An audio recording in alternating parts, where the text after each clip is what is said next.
On réalise ce montage constitué d'un générateur de tension idéale de force électromotrice E. Le condensateur de capacité C est branché en série avec un conducteur ohmique de résistance R.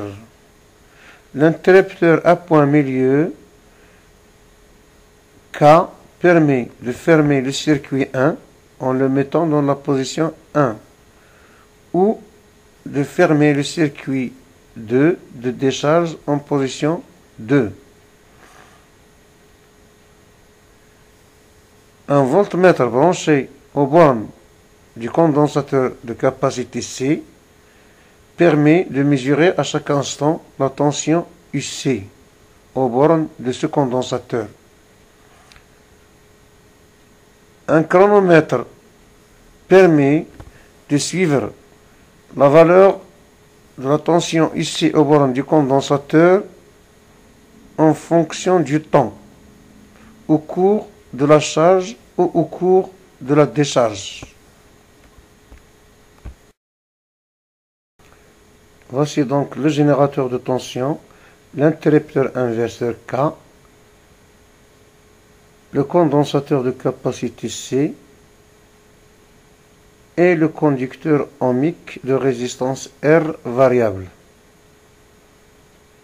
On aura besoin des fils de connexion. Ici, c'est un chronomètre électronique et un voltmètre à affichage numérique. On passe à la réalisation du montage.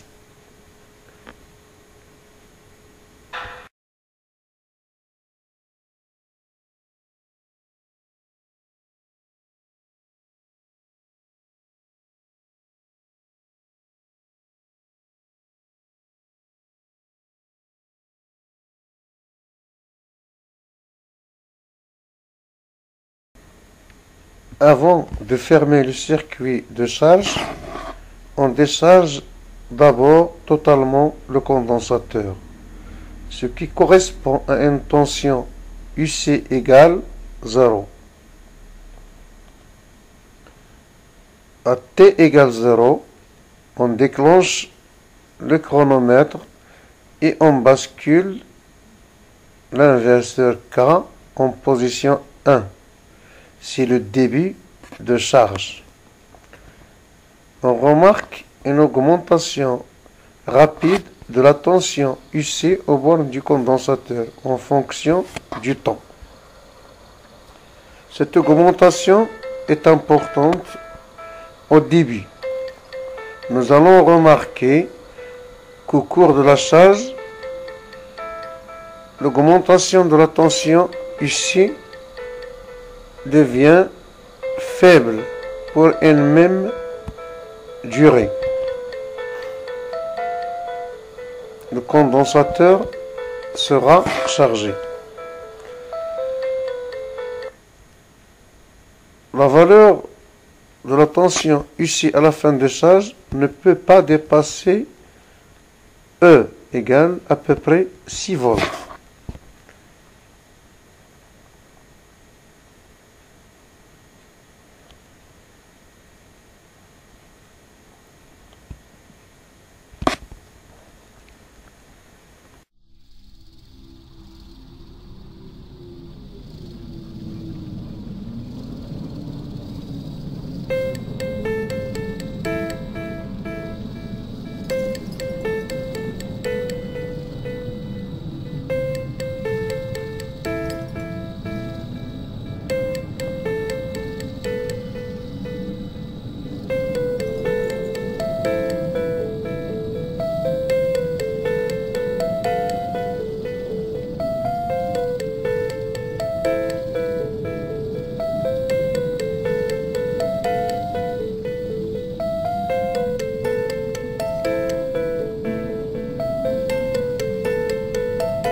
la valeur de IC devient constante. IC est à peu près égal à 5,9 volts. Le condensateur est donc chargé. Le traitement de la vidéo nous permet de dresser un tableau qui donne la valeur de la tension UC en fonction du temps au cours de la charge. On obtient aussi la courbe UC en fonction de T.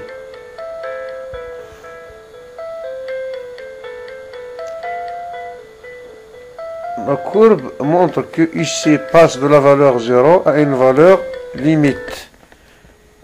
A UC max égale 6 volts. Et c'est la valeur de E, force électromotrice du générateur.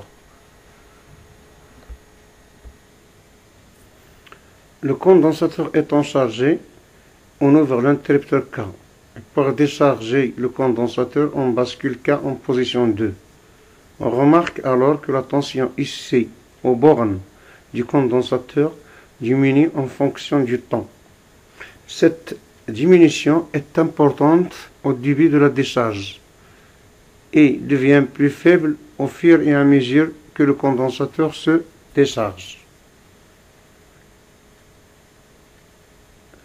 Le condensateur sera totalement déchargé lorsque la tension entre ces bornes devient nulle, ici égale 0.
À partir de la vidéo, on dresse un tableau illustrant les variations de la tension IC en fonction du temps T.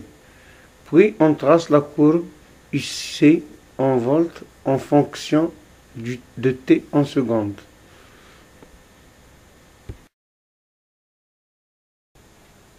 La tangente à la courbe UC est égale à F de T, coupe l'axe des temps en un point d'abscisse taux égale 24 secondes. C'est la constante du temps. On verra que la valeur de taux dépend de la valeur de R et de C.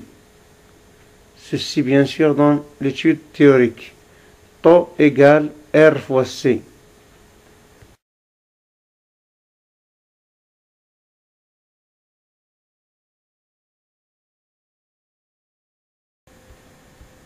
On peut déterminer la valeur de taux à partir de la courbe de charge IC égale F de t.